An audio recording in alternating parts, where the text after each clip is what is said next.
এজন্য রাত গভীরে এই নীরব সময়ে ইনসাফের সাথে ভাবেন কি করছেন। 30 বছর ধরে যারা সুদ খান, এই সুদখোর হারামখোর, আপনি কি করছেন? বছরের পর বছর যারা কিস্তি নেন, কিস্তিখোর হারামখোর, কি করছেন? মরতেন না? কবরে যাবেন না? তোমরা যারা এক ওয়াক্ত নামাজ পড়ো নাই বাবা, এই আব্বা, আজকের সারা দিন যারা এক ওয়াক্ত নামাজ পড়লা না, আবার রাত ভর যারা নারী ছবি উলঙ্গ দৃশ্য দেখো, তো প্রতিবার নর্তকী দেখলে, হারাম ছবি দেখলে বীর্যপাত হয়, শরীর নাফাক হয়।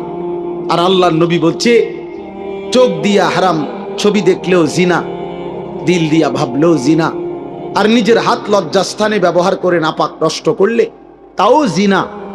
আর আল্লাহর নবী বলছে, এই জিনাকার, এই ব্যভিচারী, মালউন, অভিশপ্ত। নবীজি বলছে যে জিনা করে সে মুমিন থাকে না।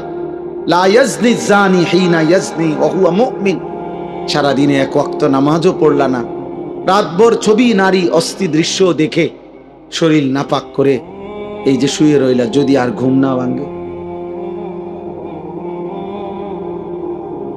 এই রাত যদি আর ভোর না হয়, হ্যাঁ, তো তোমার মৃত্যু কিসের উপরে হইল?